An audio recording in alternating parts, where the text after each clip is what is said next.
Hello students, today we will study tissues part 6th. This is the last part of chapter and in this we will study about muscular tissue and neural tissue. So first is muscular tissue.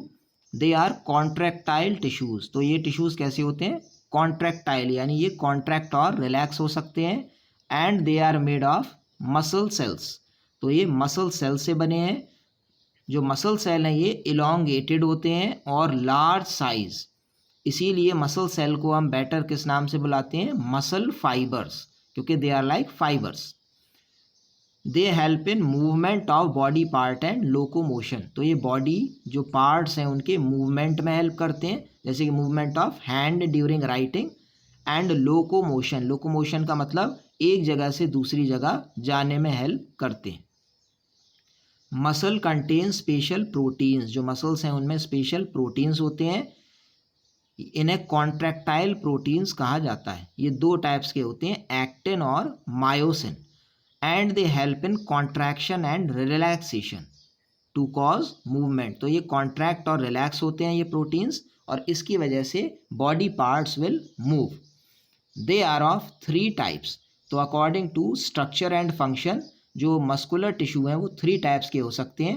First है striated और skeletal और voluntary muscles. तो इनके 3 names हैं. तो क्या reason है कि इनके ये नेम्स हैं? फर्स्ट है स्केलेटल मसल्स. इन्हें क्यों कहते हैं? Because they are attach to bones. तो क्योंकि स्केलेटन सिस्टम से रिलेटेड है इसीलिए इनको कहते हैं skeletal muscles. They are connected to bones and they help in body movement. इसका मतलब ये मसल्स हैं जो बॉडी को मूवमेंट में हेल्प करते हैं. Here we can see muscle fibres. तो पहला जो है ये है स्ट्राइटेड मसल फाइबर या स्केलेटल, जो अभी हमने देखा. तो it is cylindrical, many nucleus are found and striations, यानी कि लाइट और डार्क बैंड्स ऑल्टरनेट हैं. इन्हें कहते हैं स्ट्राइशंस क्योंकि ये स्ट्राइप्ड हैं, इनमें धारियां हैं.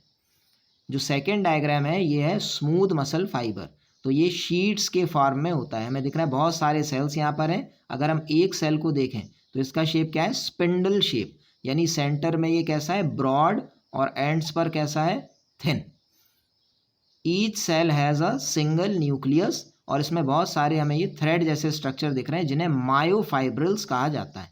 लेकिन यहाँ पर हमें कोई बैंड दिखाई नहीं दे रहे हैं, इसीलिए इनको कहा जाता है स्मूथ फाइबर्स.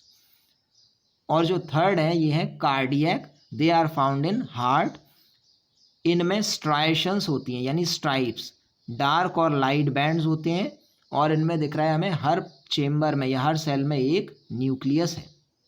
यानी ये जो पिछले वाले यानी स्ट्राइटेड और स्मूथ मसल्स थे, दोनों का एक तरह से मिक्सचर है. दोनों के कुछ फीचर्स इनमें हैं और प्लस इनमें कुछ एडिशनल फीचर्स भी हैं जो हम आगे पढ़ेंगे. सो जो स्केलेटल मसल्स हैं उनमें सेल्स कैसे हैं? लॉन्ग हैं, इलोंगेटेड, सिलेंड्रिकल, अनब्रांच्ड. हमने देखा उनमें कोई ब्रांचेस नहीं थी, वो केवल लॉन्ग स्ट्रक्चर्स थे. मल्टी न्यूक्लिएट यानी बहुत सारे न्यूक्लियस हैं उनमें. Muscles work according to will, so they are called voluntary muscles. जो ये मसल्स हैं ये हमारे ब्रेन के अकॉर्डिंग वर्क करते हैं. जैसा हम सोचते हैं कि इन्हें वर्क करना है, जैसे हमने सोचा कि हमको ये लिखना है, किसी चीज़ को पकड़ना है, दौड़ना है, तो ये मसल्स हमारे कंट्रोल में है, इसीलिए इनको कहते हैं voluntary muscles. Muscle fibre show alternate dark and light bands. तो जो मसल फाइबर है उसमें डार्क और लाइट बैंड्स अल्टरनेट हैं. यही रीज़न है कि इनको स्ट्राइप्ड मसल भी कहा जाता है, और स्ट्राइटेड का मतलब भी वही है. Nuclei are peripheral in position. तो न्यूक्लियस कहाँ पर होते हैं? बाउंड्री में. They are found in muscle of limbs, यानी कि हैंड और लेग्स में ये होते हैं.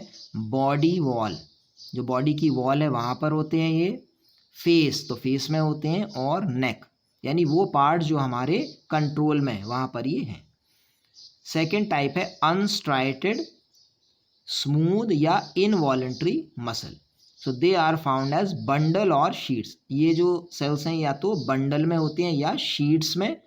elongated cell, so every cell is elongated and spindle shape. जैसा कि अभी हमने देखा, spindle का मतलब thin at the corner and thick at the center. Single centrally located nucleus, तो इनके सेंटर में एक न्यूक्लियस है। In the centre of sarcoplasm, तो जो सेल के अंदर साइटोप्लाज्म है उसको यहाँ पर नाम दिया गया है sarcoplasm. Contractile threads are present, तो हमने देखा अभी कि सभी सेल के अंदर थ्रेड लाइक स्ट्रक्चर्स हैं जिन्हें मायोफाइब्रिल कहते हैं। And they run longitudinally through the cell, और इनके ये कैसे डिस्ट्रीब्यूटेड है, लॉन्गिट्यूडनली यानी लंबाई में।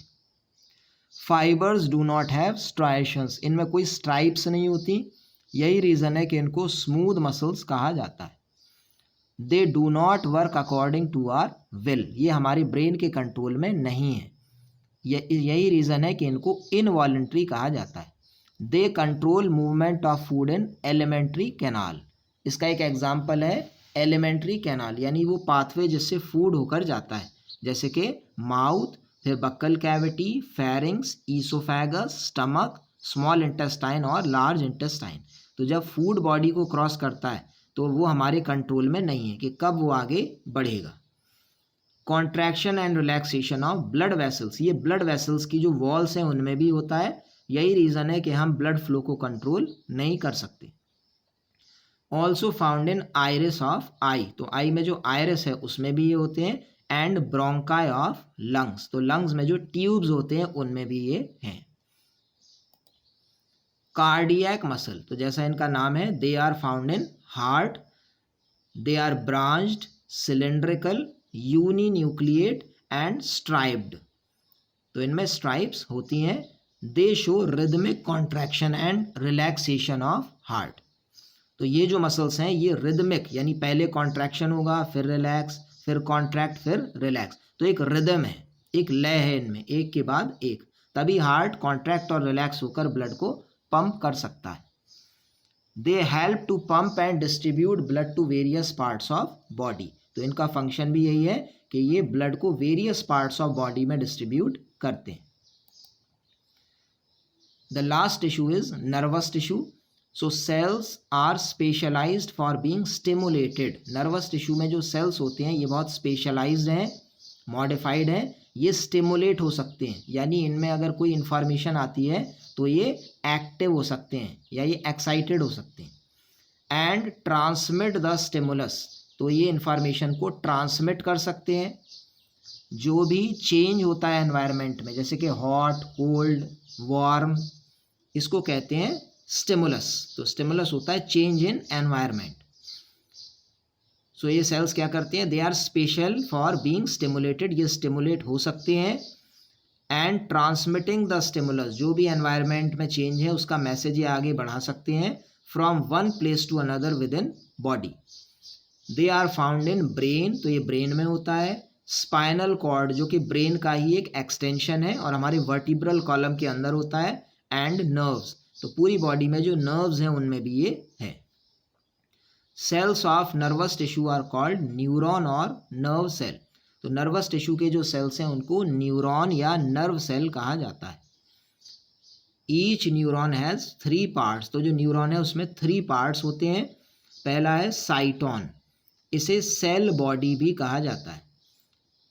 It has large central nucleus, तो इसमें एक लार्ज न्यूक्लियस है और साइटोप्लाज्म फिल्ड होता है। जो सेकंड पार्ट है वो है डेंड्राइट, तो साइटोन जो है सेल बॉडी, इसमें से ही बहुत सारे ब्रांचेस निकलते हैं।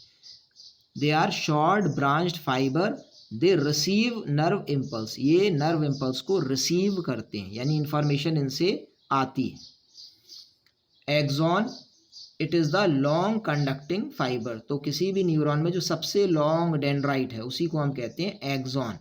It transmit impulse away from cell body, और इसका फंक्शन क्या है, जो इम्पल्स है यानी जो इंफॉर्मेशन है उसको ये सेल बॉडी से दूर ले जाता है।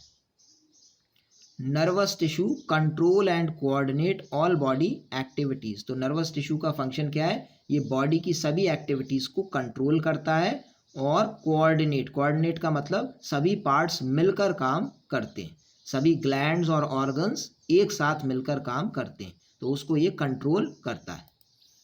This is a nerve cell of neuron, तो सबसे पहले दिस इज़ द साइटोन या सेल बॉडी, इसमें एक लार्ज न्यूक्लियस है और बहुत सारी ब्रांचेस हैं जिन्हें हम डेंड्राइट कहते हैं। फिर एक डेंड्राइट बहुत लॉन्ग है जिसे हम एक्सॉन कहते हैं, और एक्सॉन का जो एंड है इसे कहते हैं नर्व एंडिंग। यहाँ पर जो न्यूरॉन है वो एंड हो जाता है। तो इन्फॉर्मेशन एंटर कहाँ से होगी? डेंड्राइट्स। इसीलिए हमें दिख रहा है डेंड्राइट बहुत सारे हैं, तो बहुत सारी इन्फॉर्मेशन इन ब्रांचेस से एंटर होगी। फाइनली ये कहाँ जाएगी? साइटोन में, और इसके बाद ये आगे बढ़ जाएगी through the axon to the nerve ending, और इसके बाद एक दूसरा न्यूरॉन उसका डेंड्राइट यहाँ पर होगा। एक न्यूरॉन और दूसरे न्यूरॉन के बीच का जो जंक्शन होता है या कनेक्शन, उसको हम साइनैप्स कहते हैं। तो दो न्यूरॉन के बीच का जंक्शन होता है synapse. So a neuron has 3 main parts: cyton, dendrite and axon. Okay children, thanks.